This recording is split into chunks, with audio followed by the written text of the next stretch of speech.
Hello, everyone. Welcome to the 21st International Literature Festival, Berlin. We're here within the section for International Children's and Youth Literature. My name is Ada Biber. I'm an academic scholar for children's literature, and it's my honor today to have an interview with Canadian writer Allan Stratton. Welcome, Allan. Thank you. Before we I'm pretty start, glad to be here. yeah, me too, me too. It's an honor to have you here this year. And before we start to talk about your novel, The Dogs, and your work in general, I'm happy to thank um, the Canadian Embassy in Berlin and the Canadian Council for the Arts to support this event. And this event takes place within the occasion that Canada is the guest of honor at the Frankfurt Book Fair of 21 and 22. And Allan, you are a playwright, a novelist, and you have also written for young adult books. This is why we talk today, and we talk mainly about the book The Dogs. This is the English edition, which was published 2015 at Anderson Press in London. And then I have here also the German edition, came under the title Dark Dogs, an English title in the German translation, that was published 2018 at DTV Publisher, and the translation was done by Heike Brandt. And you, Allan, I introduce you real quick for all our listeners or people who watch us on YouTube. A little bit and talk a little bit about what you did throughout your career. So you were born in Ontario in 1951, and you have lived many places, among them in Toronto, in Vancouver, in New York, in Montreal. And after you earned a master's degree from the University of Toronto's Graduate Center for the Studies of Drama in 74, you acted in many theaters across the country. But then soon you also started to write plays yourself, and one of those that was really famous is called Nurse Jane Goes to Hawaii, but there were many others, and you got recognized with awards all across the country.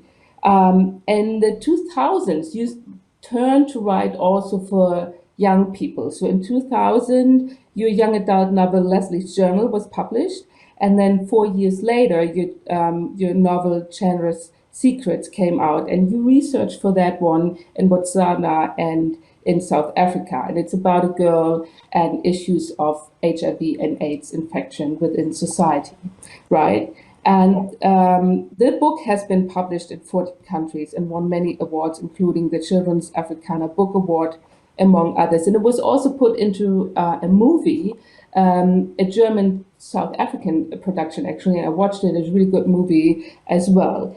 And then you had other novels that came out, but in 2015, your youth thriller, Dark Dogs, The Dogs, was published. And it's about a boy who's fleeing with his mother across the country to escape his violent father. And so we will talk about that later. But before we talk about the books and your writing, I would be very interested to hear from you how your writing actually came about, because we just heard from what I said that you were an actor at the beginning of your career. So what made you become a playwright and write your own stories rather than just acting on stage and being in plays other people wrote? So what did your, what was the kickoff for your writing actually? Well, my background is a little bit like Cameron's. Mom left my father, who was extremely violent towards her for survival purposes. But I was a baby. Luckily, I think it's much harder for kids who grow up with all the violence around them. We went to my grandparents' place, which originally was on a farm similar to that in The Dogs, and I was in a farm situation and then in a small town situation where my mom was out working and my grandmother was around during the day. I was pretty alone as a kid. And so I started to write before I could spell. I was sounding out letters. And I think writing is a wonderful way for kids. Certainly it was for me to be able to express things that are boiling up inside them, even if they're not aware that they're dealing with issues. It's a way to communicate and to get up. So it started for me, I guess, with childhood loneliness. Mom had me enrolled in a children's record package at the time, which every month you would get a new story on record, the old 78s that would turn around slowly, and bits of music. So stories and telling stories to myself using puppets, that was always just sort of in my blood. And then Mom took me to see the Stratford Festival, which was a couple of hours away from where we lived, where they produce Shakespeare every year, starting at age 5. And I just went to theater ever after. I was extremely lucky. My mom was just God to me. And without her, I don't know where I'd be. But that's sort of where I think I got the acting bug, sort of where I got the fascination with theater that then developed in my life. My theater career went really, really well with the acting. Once I realized that I could make a living by writing plays and I could stay home rather than touring around, that's what I chose to do. And then there was a particular point when I was invited to teach a playwriting class at an art school. And I thought, oh, this is great. And I enjoyed the kids a lot. Eventually, I realized that, and I thought, oh, I can write and teach, but oh my gosh, teaching's exhausting. So I ended up finding that I was just swamped with the school stuff, and really writing is what I needed to do. So I left teaching. However, my experience with young people and with students gave me an insight and an interest in their lives, and reconnected me to my own life as a kid and as a teen. And so that's what led me to write YA, and here we are.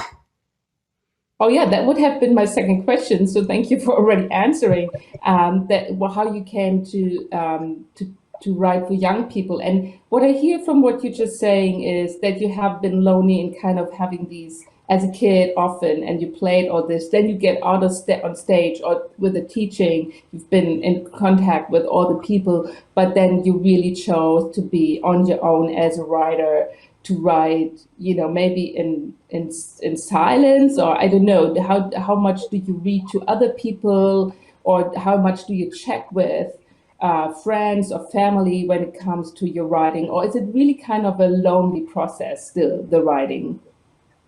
Oh, it's a combination. As far as the acting and the teaching, I think in general, in my experience and people I know, people who are introverts tend, for whatever peculiar reason, to go into teaching and go into writing, and so we're kind of forced extroverts. But most people I know who teach and who act are deep down are introverts. My own process involves me very much with others. Certainly as a playwright, I was always really involved in the rehearsal process. As a novelist, I always read, when I was working, I was always reading chunks of what I'd done each day to my husband. Also, I have a couple of female friends that I would read to over the phone. I have a very close circle of friends that I value. I don't like parties. When I was drinking, I liked parties, but since I gave that up about 30 years ago, I don't enjoy parties, but I do like getting together with 2 or 3 friends. I'm very social that way. And they do read my work in process. And I've been very lucky with some of my editors that we've ended up having really good conversations back and forth. And I very much enjoy getting that kind of input because they're on my side. I know they want the best book as I do. And I love revisions, and I love that kind of input that I get to help me with my revisions. How long does it usually take to write a book in the length of the dogs, for example? If I would imagine your work routine and the amount of time you put into research and writing, how long did it take you to develop this book, for example, and write and rewrite it? Okay, the first part of the process for me would be developing the idea, and that would take about 3 months. I would be thinking of things, I would be making little notes. Some people just sit down and begin to write. Other people have things mapped out down to the chapter, to the paragraph, and I'm in between. I always have an outline, which I consider to be my safety net. And then as I'm writing, the characters come alive and the net changes. So the net keeps moving underneath me, but it's always there as a support. So that first part takes me about 3 months. Then the next part, it takes me, I guess, 6 months, to get myself a draft. What I do is every day I would start out and I would write for, X number of pages. If I got 4 pages in a day, that would be like a lot, solid, or 5. Then the next day I will go back and I'll start at the very beginning. I'll edit and revise to get myself back into the swing of things, back into the world and the heads of the characters, and it'll inch forward a few. And then it builds and builds a bit in a process of accretion. And because the more deeply I get involved in the characters, the more I know them, the more I have a sense of what they will do next. And so that's how it builds. So that takes me to about 9 months. I always say that books are brain babies because they come out of my head. So 9 months, I guess, is pretty appropriate. Yeah. Then it would go off to an editor, and my editor will get back to me with notes. And that will go back and forth 2-3 times. And then there's the line edits where you take, you look at line by line what an editor might find a problem with, or with flow, or that I might find a problem with in flow. And so that takes about another year. So in total, from the time I start to the time that it's actually out there, because there's also design work to be done, typefaces to be chosen on the publisher's side, that would be 2 years. But my actual hard writing time would be a year.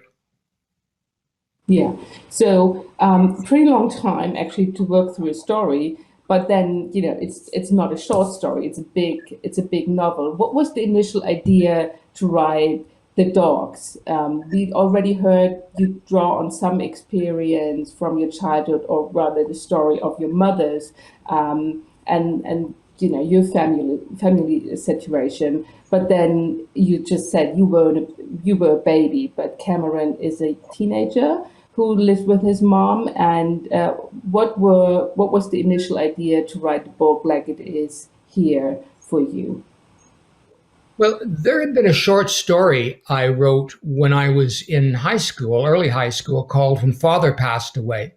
And that was a boy of about 10 years old whose mother had left for reasons the boy didn't know, but the father was upset about, and had brought in these dogs around the property to keep people away.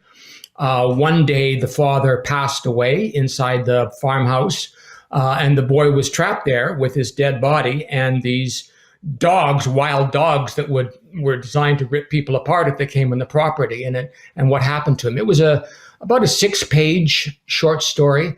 That had always stayed in my mind. I really liked it. So I urge all of you students out there to keep your writing, because you never know when something that you've written will be the impetus for something that you might want to write as an adult and later on. Anyway, I've been thinking about this, and then I was thinking about a boy who, like me, had a dad who was violent towards his mom, and then they had to leave and be on the run. And they ended up at a farmhouse similar to the farmhouse in the story that I had written. And then I wondered, okay, well, what if the spirit of the boy who died in the short story, what if that spirit was still around? And then to complicate matters, I thought to myself, well, wait a second, why be so literal? What if, forget the fact that I'd written this earlier story, what if Cameron is so concerned and filled with nightmares about his father chasing them and tracking them down that he imagines, just like I imagined things as a kid, and he imagines this other character and starts to imagine what might have happened to this character. And what happens in the dogs that I think makes it a bit different is that Cameron, the boy in the real time, develops a relationship with the spirit of this boy, Jacky, who apparently died 50, 60 years ago on the farm. Nobody knew that there was a murder or anything else. So they've got this relationship, And we don't actually know, as the reader, whether or not Jacky is real and is actually a spirit in communication with Cameron, or whether or not Cameron is having a mental breakdown and he is projecting his own fears onto this imaginary ghost. And that's the central tension in the story. Adding to that is whether or not Cameron wonders if his mother is actually telling him the truth about his father, or if the things that he remembers are accurate, or whether or not she is inventing a lot of fears. So what's real and what's not becomes part of the terror for Cameron, just as it is for us as human beings, whether we're kids or whether we're adults.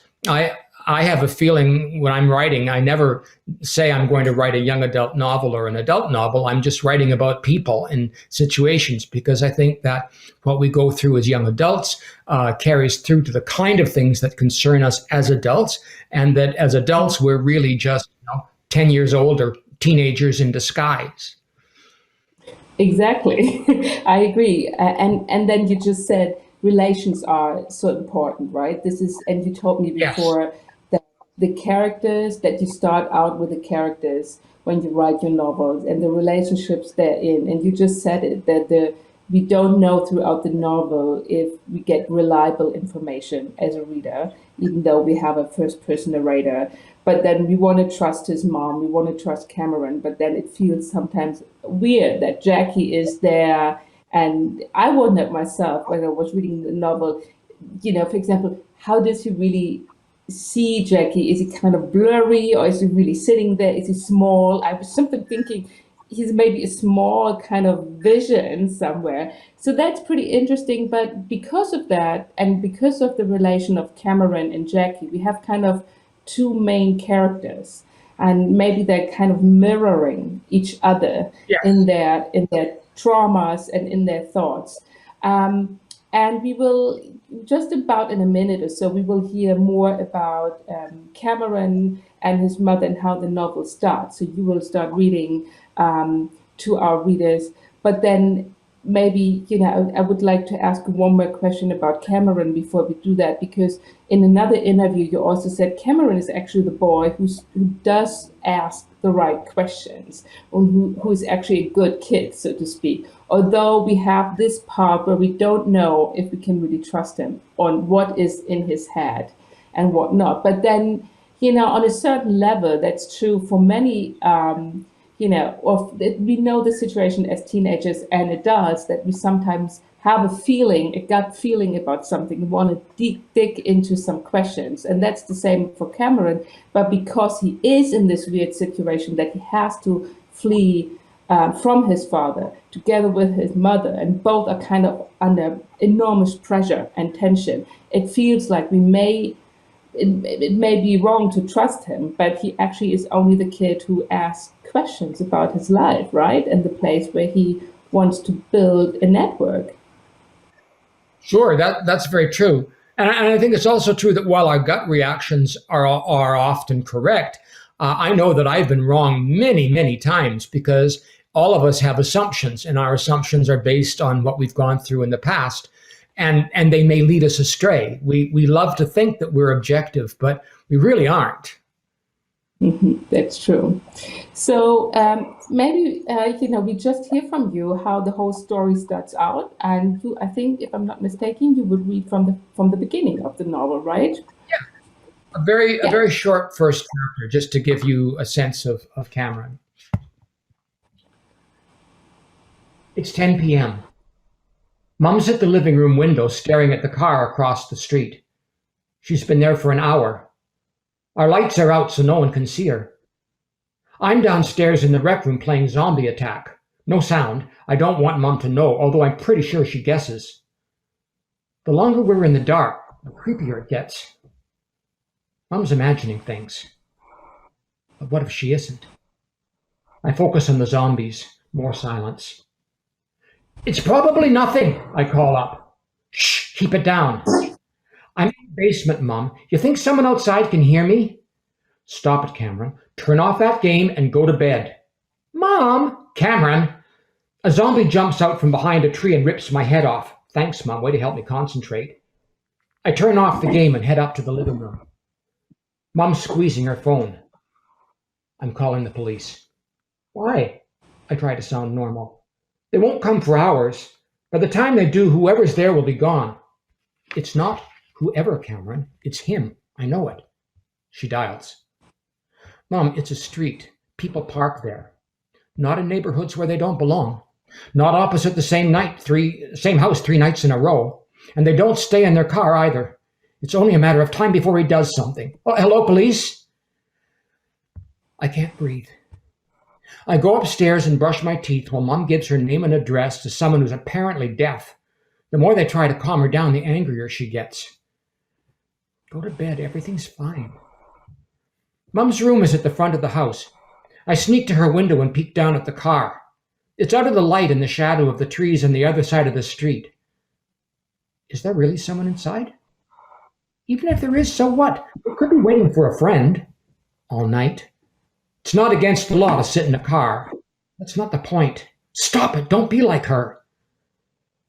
The car drives off like it did last night and the night before that.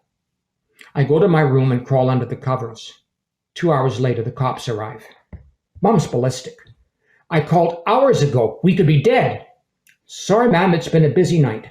Did you get a license number? No, I didn't get the license number. He parks in the shadows. You want me to go out and check with him sitting there waiting for me? The cops ask more stupid questions. I stick my fingers in my ears and pray for everything to be over. The cops leave. Mom slams the door.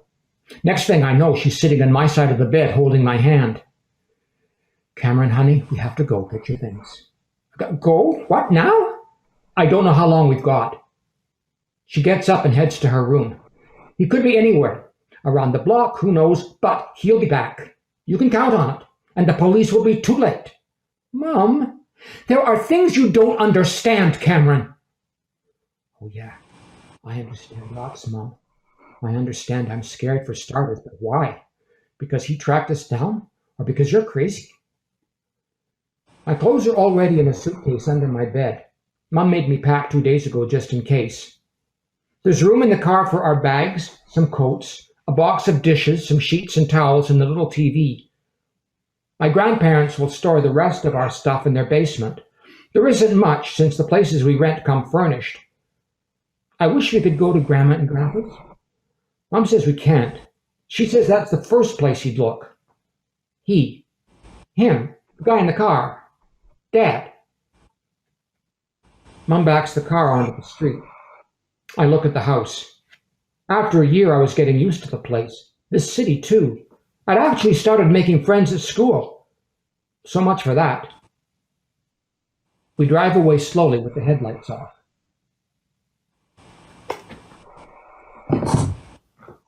Thank you. Thank you so much.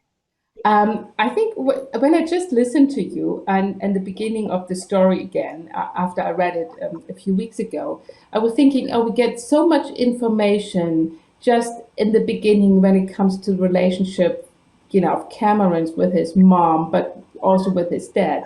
Because he kind of trusts his mom, but then he's also angry at her because he kind of doubts as well if she's crazy.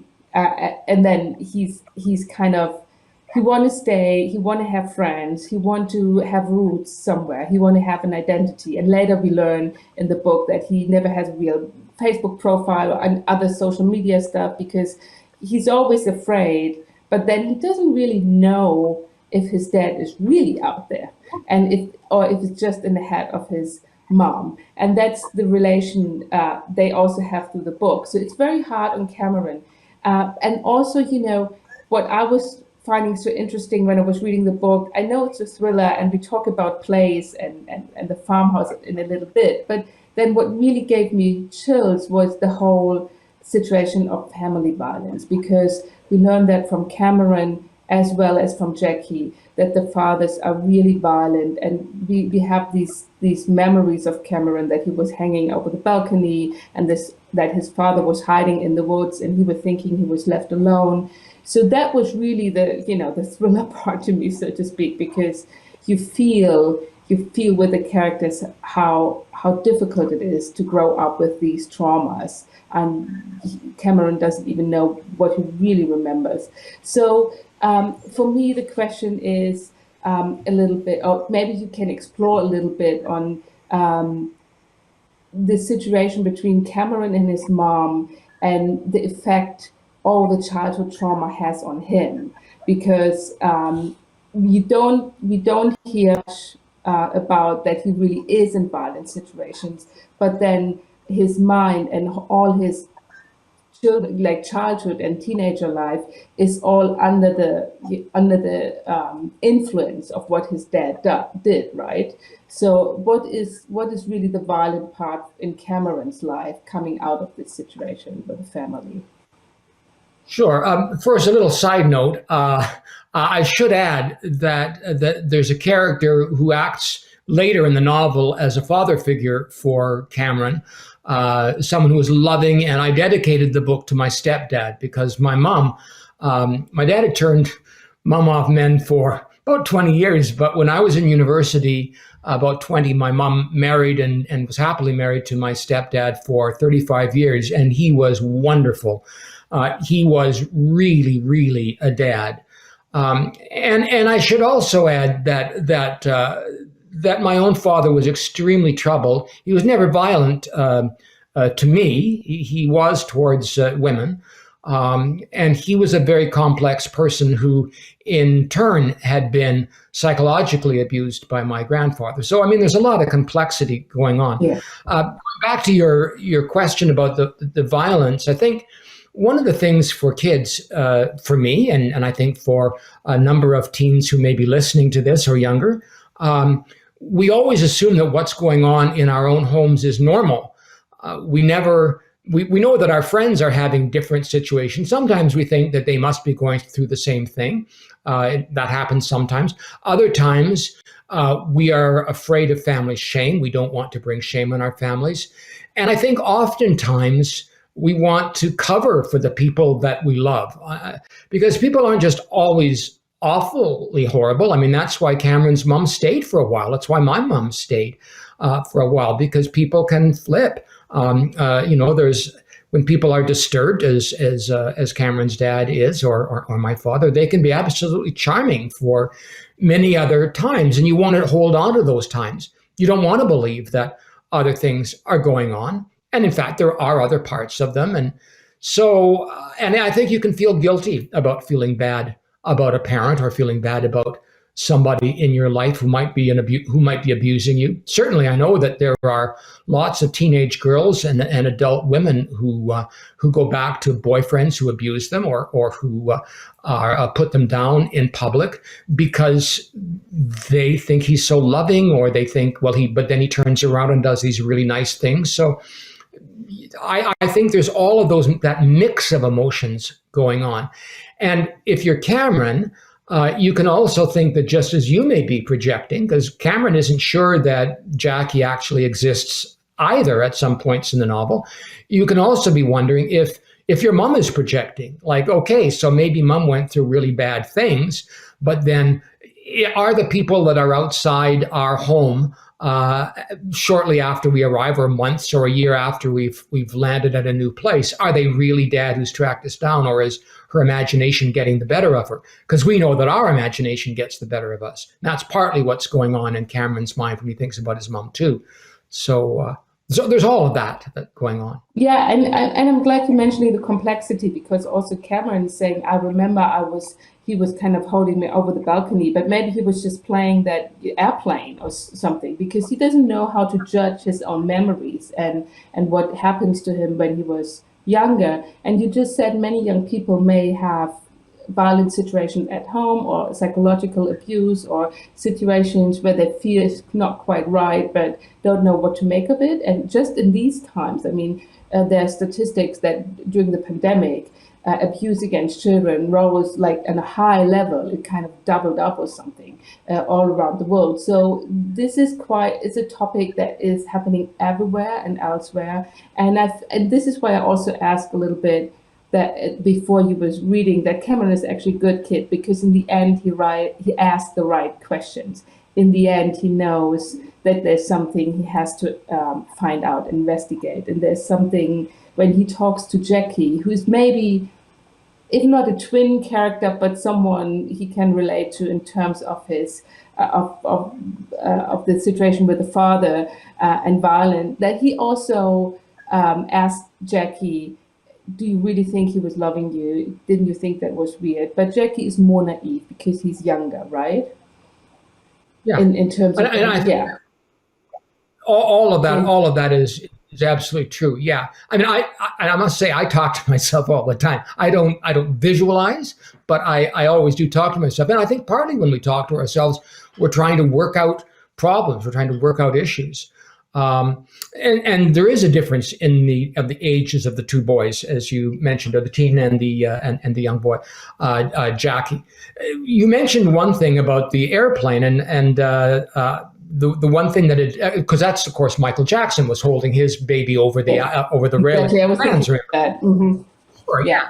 In my case, that one didn't happen, but the one in the woods did. It was a snowy. It snowed. I lived in the snow belt as in the novel, and Dad had taken me out. I don't know where it was, if it was in the woods or if it was. For me, it could have been a park, and I imagined it was a woods because I was like 3, maybe. Mm-hmm. And then it could have been a game of hide and seek, and he left me down, and then he walked backwards, so that when I looked at the boots went up to me, and then I didn't know where the boots went from there. Like, it didn't look to me like he had gone anywhere, but he wasn't around. And he was hiding behind a tree, watching me at a distance. And I remember crying because I was terrified that I was lost and he was gone. Now, was he enjoying the fact that I was crying and he was watching this power thing? I mean, that would be maybe paranoid, but also, given that he was a sadist, a possibility. Or was it just a simple game of hide and seek? And I'm blowing it up because as a child, I don't know, and I'm suddenly scared. So, have I overreacted in terms of thinking back on that incident? That's also a possibility. But then children are never responsible for overacting or feeling certain things, because adults are the ones who are responsible and have to respond to the feelings a child has, right? And make sure the child is okay. Oh, sure. And I mean, I think kids react the way kids react, and we all react the way we react. But that doesn't mean it's the intent of the person who did whatever. And I do think that intent counts. So I think, for instance, parents are always going to be doing things that frighten their kids and not intend to. And if the moment the parent sees distress, of course they want to run and comfort and all the rest of that. But I personally tend to be pretty generous about people whose intentions are good and then who run to rectify them immediately. Because I mean, that's just life. We all make errors, and we all say things that cause distress unintentionally, and then we want to rectify. So I do believe in redemption and mercy and forgiveness and all of that. Absolutely. But then for the book, because it's a thriller, it also plays into the genre thing that we have. As a thriller, it should give us chills, and we should, kind of get all these fears and stomach aches while reading through the story and knowing that things are not maybe for certain or not the way we think they are up until the very end. Why did you decide to write a thriller around this story of family violence, or the violence of the father towards his family, rather than say a coming of age novel or a family drama? So why was it a thriller, really? Well, see, I may be unique in that I think about genre in terms of chicken and egg, like which came first. I don't think I recognize that my book is a thriller. That's certainly true. But I didn't start out to write a thriller. What I always do in every book, and they're all quite different, is to say, okay, what is the situation? Who are the characters? What are the stakes? What do they want? What do the characters want? And I work it all out from the point of view of character and situation. So I would say that if somebody is on the run from a parent, and if they have all the concerns that we've been talking about, and if and there are all these questions about motivation and about our subjective understanding of truth, then I would say that the story that's going to emerge is going to have the characteristics of a thriller. In the same way, for instance, that if Margaret Atwood is thinking about what happens if you are a young woman and a country is taken over by theocracy, as in The Handmaid's Tale, what's going to happen as a result of that? As opposed to, so that's why she would say that she writes speculative fiction as opposed to, and same thing with Oryx and Crake, rather than writing science fiction, she would say that she writes speculative fiction. So I think that's sort of more my take on it, because the way I write isn't dependent on genre in terms of this beat happens now, this beat happens now. Same thing with YA, young adult fiction. I tend to think, as I've mentioned, that we are all the same, whether we're adults or teenagers or kids. And so I am really intrigued, and have been since I was a teacher, in young adult coming of age situations, because those are the times when we are experiencing things for the first time. Those are also the times when we don't have, as adults, we're able to build up layers of protection because we've been through things more often.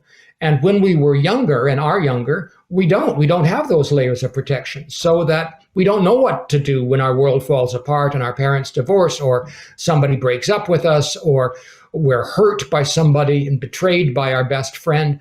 And so we can do things that are on impulse that can have really damaging consequences. The stakes, therefore, become much higher and riskier. And I find the heightened stakes of young adulthood really intriguing, because to me that heightens the drama. And that's why I have tended to focus my writing on young adults. Now, I think of myself as a writer, and I recognize that I'm known as a young adult writer, but I think of myself as simply a writer. And I think that the term young adult as a genre, or thriller as a genre, those are marketing words. So the people who like those kind of stories about young adults, stories that have thrills attached to them, they'll know where to go in the bookstore or in the library to find them. I see it as marketing, as opposed, because otherwise there's just like a gazillion novels out there to read. This limits it a little bit and helps to, if one has a particular kind of narrative that one's attracted to. So interesting what you were just saying, because then, all this kind of labeling of children's literature, YA literature, or any other kind of, genre specification is an orientation, navigation through our reading experience, especially when we're young. But other than that, literature is literature, right? Art is art. So a good story could be read by anyone. Is that true? Oh, absolutely. And in fact, they have been. The term young adult, actually the idea of being a teenager, didn't really start until the 1950s. And partly there was a young adult section put into libraries because adults didn't want to be disturbed by teens. So, and that's when you started to see much more interesting stuff like the S.E. Hinton stuff and all of those other novels coming along. And many books are marketed two ways. For instance, The Curious Case of the Dog in the Nighttime was marketed as young adult in Britain, and it was marketed as adult elsewhere. Chanda's Secrets, which is marketed as a young adult novel, when it came out as the movie Life Above All, was an adult movie and not meant for kids. You also look at Huckleberry Finn and tons of others. Yeah. And they also did it to Harry Potter and everything. And that's a question everyone returns to when you work in the field of children's literature or YA literature. You always return to the question, is there such a thing like children's or youth literature? Do we have to distinguish between different audiences, or do we need this orientation? In a way, you're right. It's marketing, it's labeling. We have a better navigation through the literary landscape when we're young. But then on the other hand, if something is labeled as a children's book or young adult book, some adults wouldn't pick it up just because the cover tells them there might be told for it. And are we ever too old or too young for a good story? I mean, I'm not saying, a 5-year-old is reading Thomas Mann or something, but then, some stories, maybe some aspects, maybe, put in a picture book, maybe a story worthwhile telling to children, because there are cross-writers, some people who have, written for adults mainly, but then had small stories for younger audiences. So the question for me is, do we need it? I kind of be drifting away a little bit from the dogs and we come back to it. But then, it's so interesting for me because that means we're talking about value of certain literature here. We're talking about what literature is of worth or of value for whom. And then sometimes some authors are not invited to certain festivals because they're not, young adult, or there are young adult writers. So we have a kind of exclusion and inclusion depending on who you are or how you're labeled when you write for a certain audience. And wouldn't it be so good if we, and you just said that's a relatively new phenomenon, right? So wouldn't it be good to open these kind of borders between different literatures, again, up to more reading and more experience across several fields or several genres?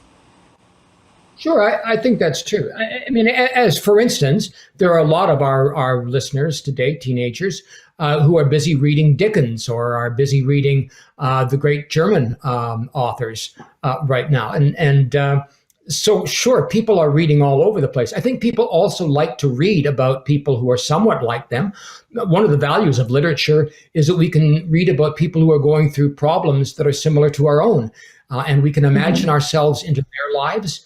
We can imagine them as our friends. So sometimes it's helpful if we have people, just as we like to read beyond ourselves, it's also helpful to have books that are written for people who are like ourselves, which is why diversity in literature is so, in having as wide and diverse a range of books to read from is so terrific.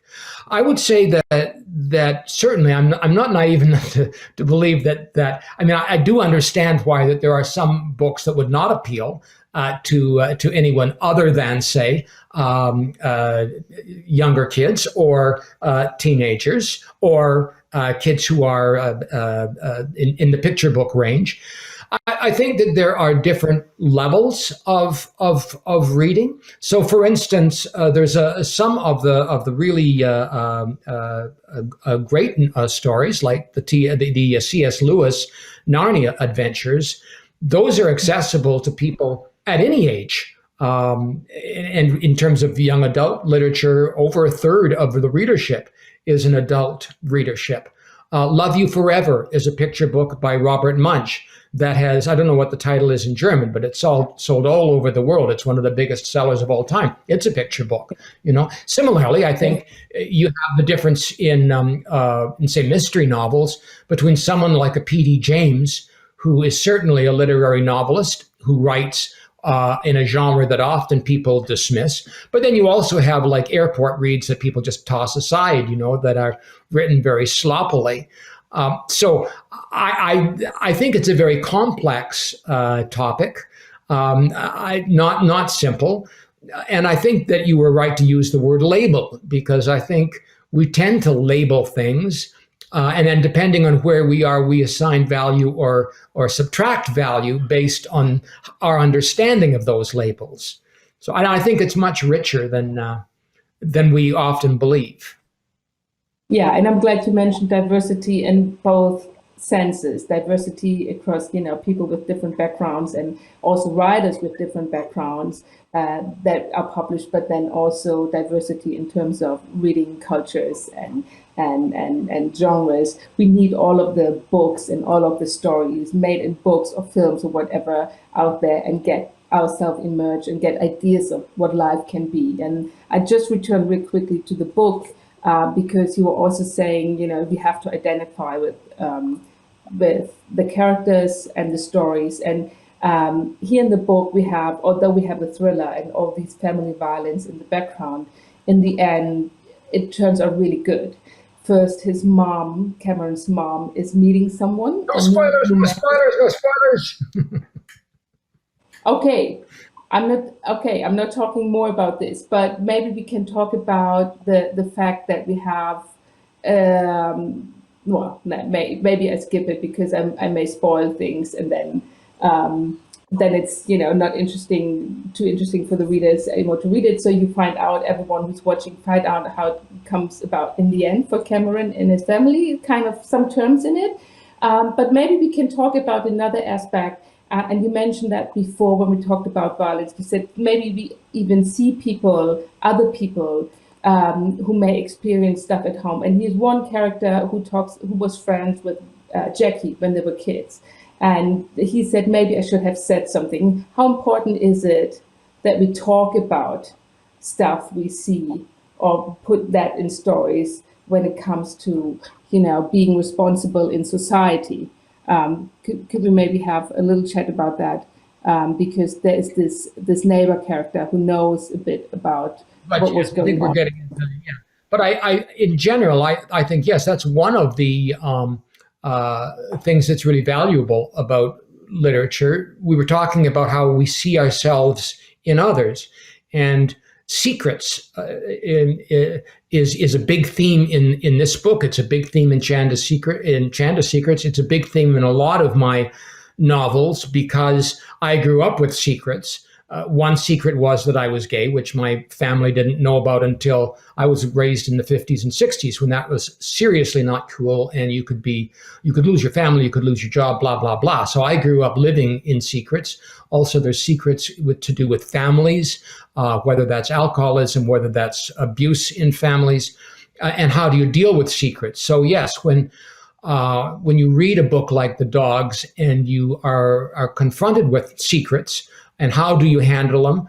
How do you handle something if you're aware of a secret that's going on in somebody else's household? Yeah. I mean, I would say that if you know that a child is being abused, you have an obligation to report that, to help that child. But I know that there's also a lot of fear that people may have, that if the authorities aren't going to act and the child speaks, the child is going to be really afraid that there are going to be consequences at home. I think oftentimes if you're an abused kid, you may also be afraid that if you speak out, you may lose the parent and it will be your fault if they go to jail. And you don't want your parent to go to jail. Same thing with spousal abuse. There's a lot of women who are abused. They don't want to say anything because if they do, their spouse will go to jail. That's why often charges end up being dropped. I think there are also some communities where the police are really harsh on some communities, particularly racialized communities. And I think there's a particular fear there about what will the police do to their spouse if they give them up. Those are all really complex social issues, and we can come to them in part by reading and exploring in literature how other characters have handled issues. Absolutely. Yeah, appreciate much what you said, that there's all these backgrounds that may be too difficult to handle for people when they see it. But then we know that children's rights, and we need more support for children, actually, that they can trust themselves and trust their feelings and know what's right and wrong deep inside. I think that's a very good outcome of the book. Now, because the time is running a little bit, I'm changing a little bit the subject. But you mentioned before that the book by Margaret Atwood, another Canadian writer. So I would be interested, because we have this Canada focus on the Frankfurt Book Fair next year. I would be interested what influences of literature were important for you when you were reading as a kid. I mean, you told us about that you were telling your own stories and playing your own stories. But what were the books and the literature and the films and plays that were important in your literary kind of development when you were young? And how much of that was Canadian? Because in Canada, I know Canada is always trying, to say, we have our own cultures, not all American, like US American, but here's some Canadian culture. So how much of that was also Canadian influence when you were reading and when you were young? Well, to start, I would think that my main influence is my mom, not a book, but it would be my mom. And I write strong female characters generally, I think, because of that influence, a family influence.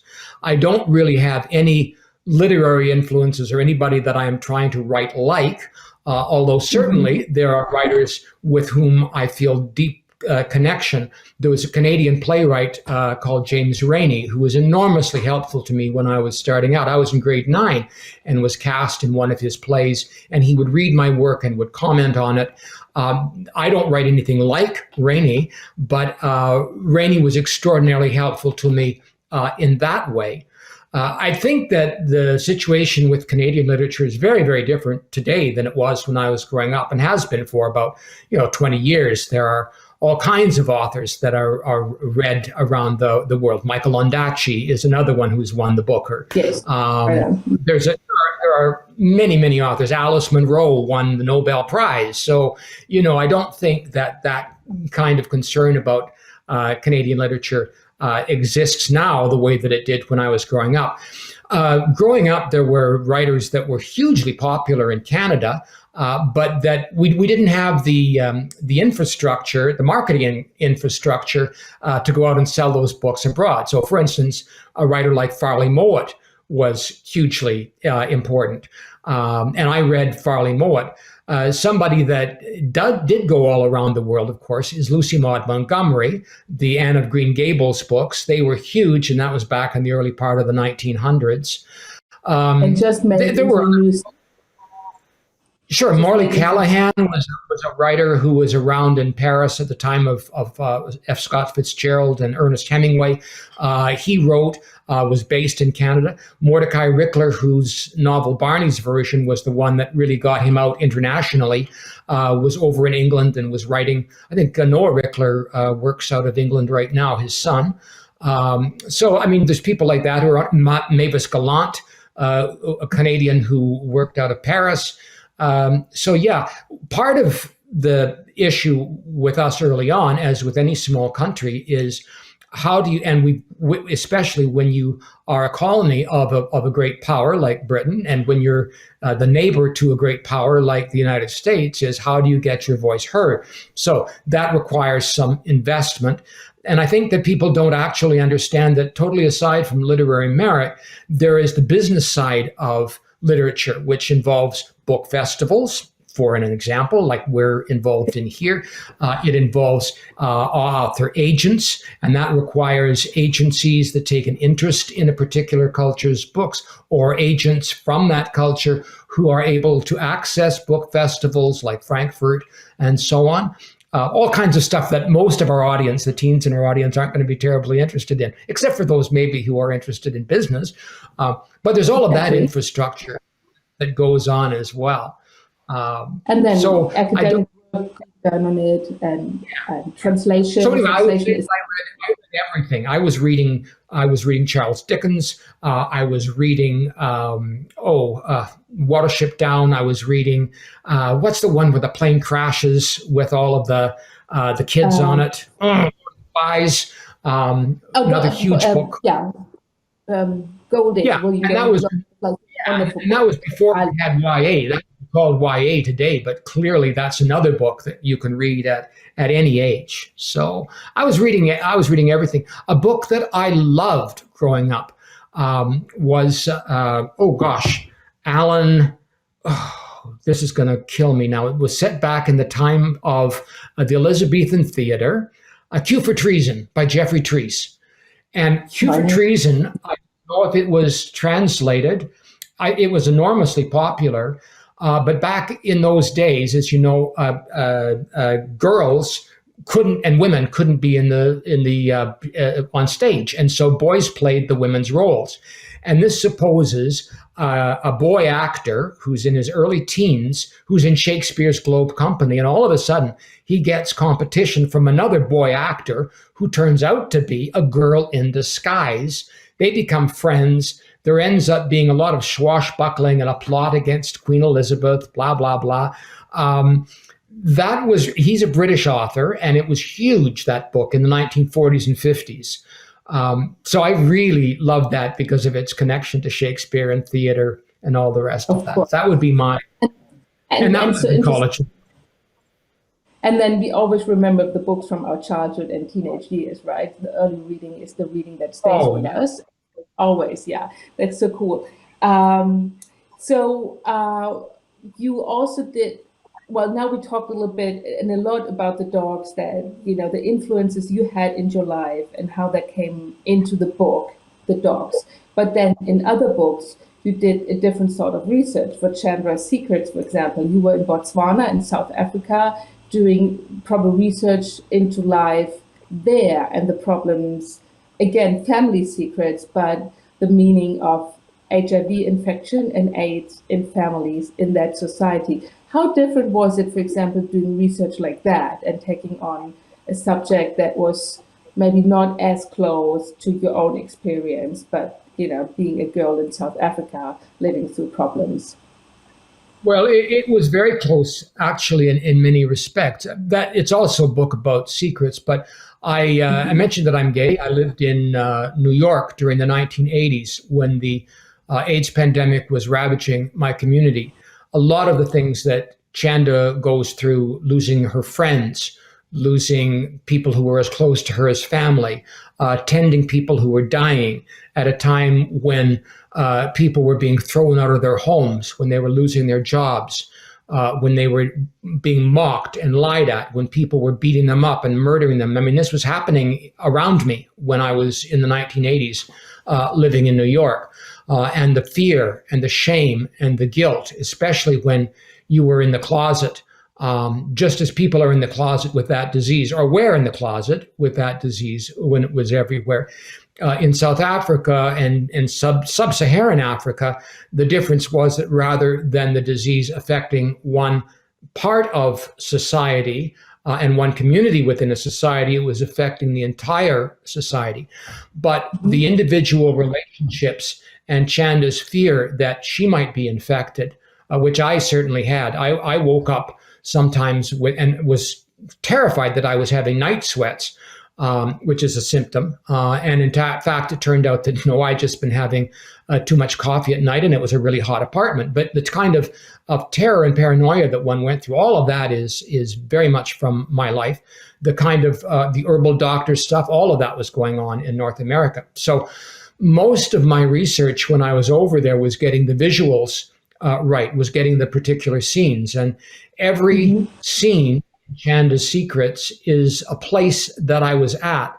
I was also very lucky that I got in touch with people in Botswana who had been in the theater community and younger people as well, who were taking me around to visit people and so on. So I had lots of contact with people who were going through things and who were saying to me, write our story, let the world know. So that's what gave it its accuracy, and which of course one can see by the fact that South Africa was one of the two countries that was a co-producer along with Germany of the movie, and it continues to be read in South Africa and sub-Saharan countries like Botswana and in Lesotho and so forth. So that's the issue of appropriation is one that's an interesting one. And by the way, for teens who aren't aware of that term, appropriation in literature is when people who aren't exactly like the characters that they are writing about write about those characters. I believe that you write about your emotional experience. I do think that it's absolutely vital that if you're writing a story that you are in, and it's not from your specific community, that you be able to use empathy to try and imagine yourself into the characters who aren't like oneself. I mean, even if your story is set within your community, obviously not every character is going to be just like you. I, for instance, write about mothers. Well, I've never been female or a mother. Everybody does that to one extent or another.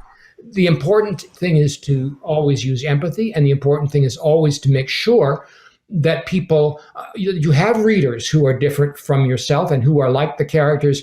Not that they are exactly like the character, but they can tell you if you're off, or if you're forgetting something, or if there are other concerns that people might want to be concerned about. For instance, I think if you are writing about the pandemic and you're a male author, you can write a story about the pandemic. But if you're writing about parents in the pandemic, you really need to talk to women who have been having to raise kids as well as looking after jobs from home, and what that does, because I think that experience is going to be very, very different.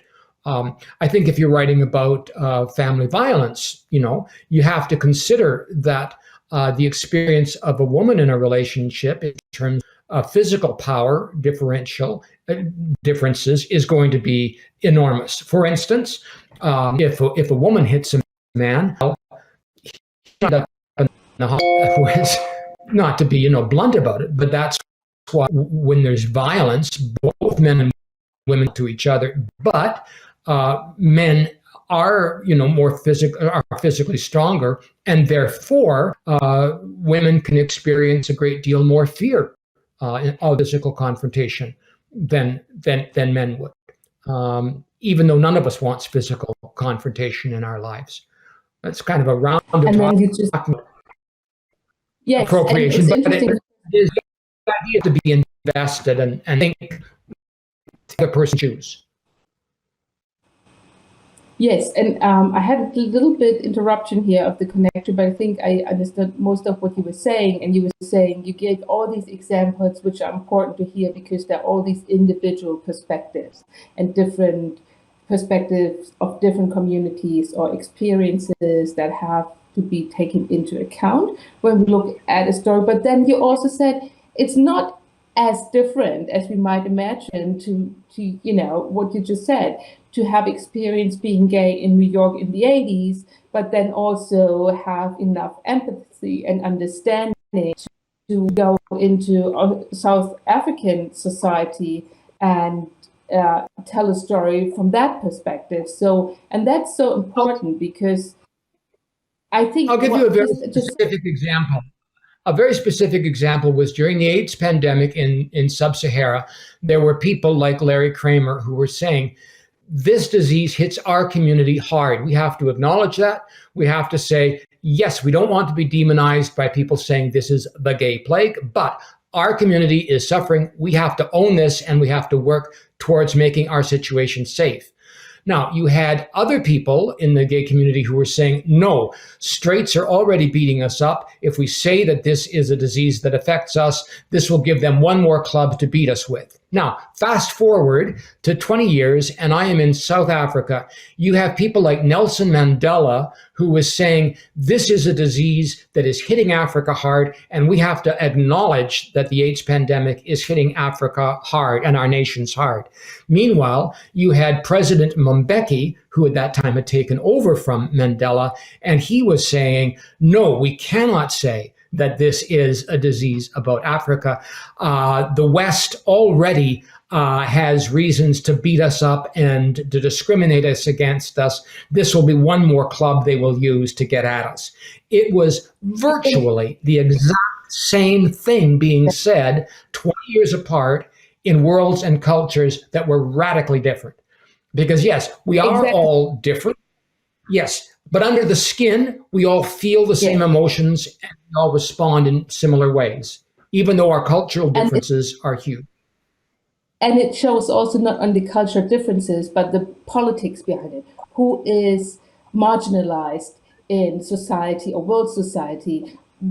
which states have the power over others, whose families may feel marginalized and who is in the middle of society having power again. So people, or which kind of family constructions or lifestyles are valued and which are not. So we're talking about power issues actually when we talk about how we approach a problem. And then with just the example of addressing HIV/AIDS for a community or for a whole country or continent even, that also leads us to the question: where do we get our strength from? Are we strong because we admit and acknowledge certain circumstances and try to grow strong within these circumstances, or do we try to hide them away from us so we might not see it in a bad light? And that's a very important question, I think, for young adult readers. So how do we build our own strength, but still being true to ourselves and our needs and our way to address issues that are important?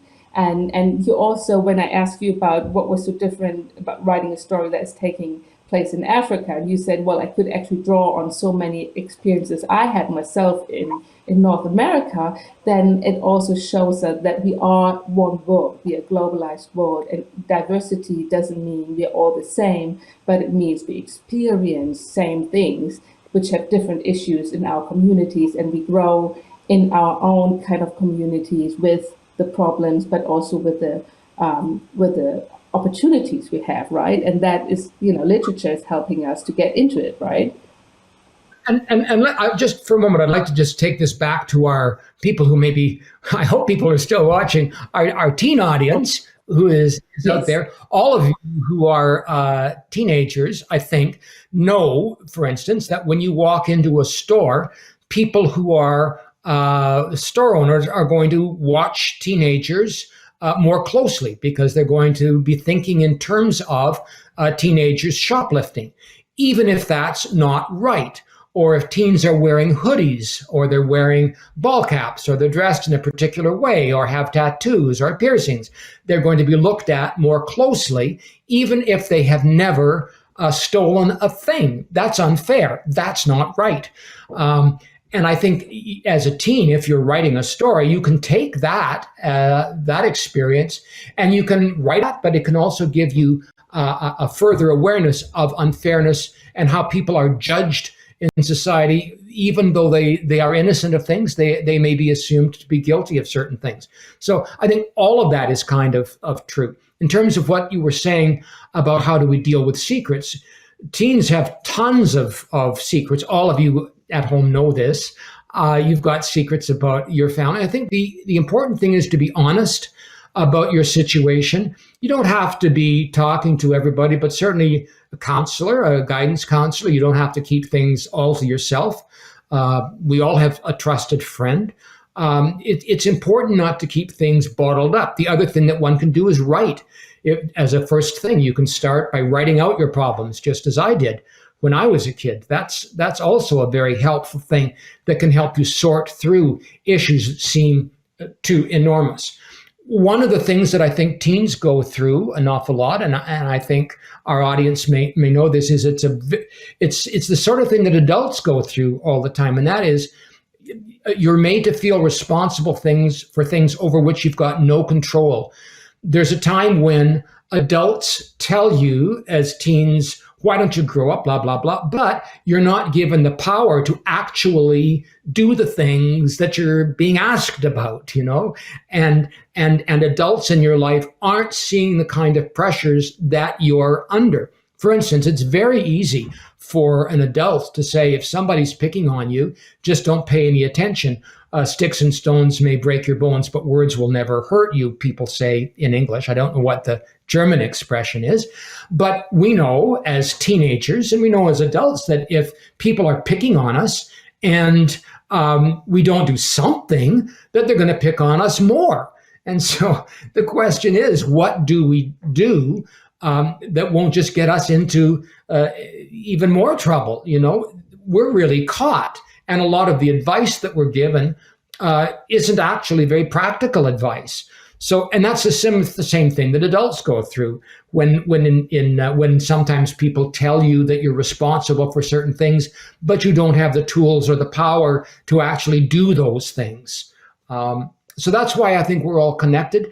I think that's why literature helps us to make those connections, to see into other people's points of view, and to connect us across generations and across other divisions and diversities in our society.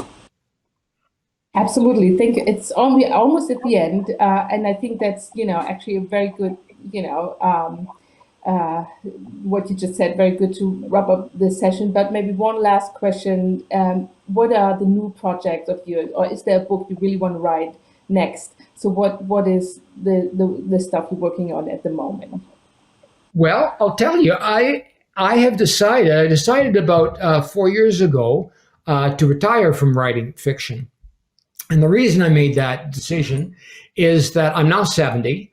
I have not grown up working or living with social media, and I thought that I could no longer write authentically. I'm not really interested in historical fiction. My last two novels, in The Dogs, there's a very specific reason why Cameron isn't able to access social media, because he's afraid his the dad can find out. In my last novel, which is about a young woman, Zoe Bird, and in English it's called The Way Back Home. In Germany, it's called Zoe Bird and the Birdhouse, I guess. I don't know. Maybe. Anyway, it's out now, and it's about a young woman who runs off with her grandmother who has Alzheimer's, and they end up on the streets of a big city, and she also has no access to the internet. So I decided I understood the emotions, but I would not be able to write authentically. And I had big success with both of those two last novels.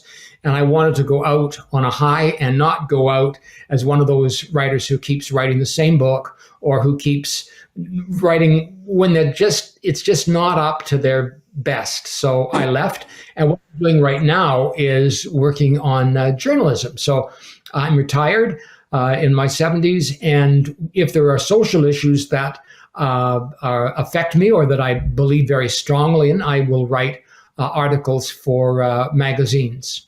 So I do that now, and I'm very happy. And the internet it would help us to find those if you want to read more of yours. And then, although it's a real pity that you stopped writing for youth, we can always go back to all your wonderful books, the recent one and then the other ones that are published and are out there.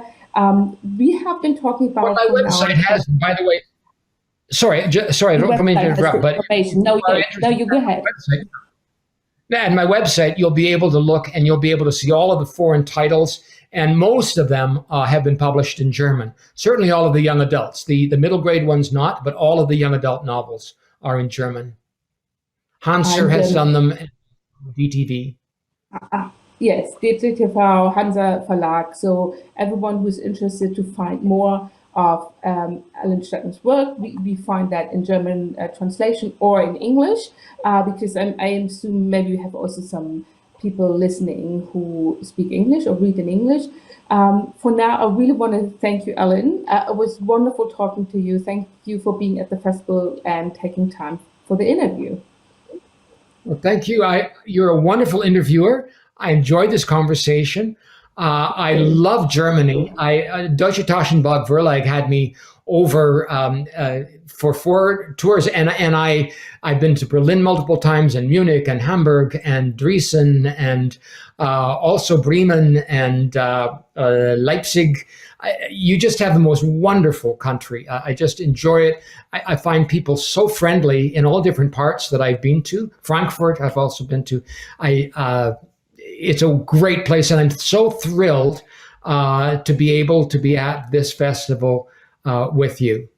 And oh, by the way, a plug, Susan Nielsen is another Canadian author who I think extraordinarily well of, and she is also a YA author who is being interviewed long distance. So I urge any of your viewers to listen to her books. I think she's up for one of your major awards. She's great. She's absolutely fantastic. Yeah, good point. Everyone should check out the festival and all the videos which are running on the channel. And then thank you for the compliments, Ellen. We can just return. Canada is a great place, and I know people are just super friendly, and I've always enjoyed being there. But for now, we of course would have loved to have you here in Berlin, but it was great to be online with you. And I hope next time we see over here at the festival. Up until then, you have a good time. Thank you so much for a fantastic interview. And a big thanks to Heike Brandt, my a translator who has translated all but one of my books. Heike is an absolutely fantastic translator, and to Thomas Zernbauer, a friend of mine from DTV, who took me around on tour. Thank you so much. Thank you for everyone who's set up this session. Here is which way, this way. Here's the German. So here's the German book. Ellen has the English book. Thank you again. You have a good day and a good read with Ellen's book. Bye for now. Bye.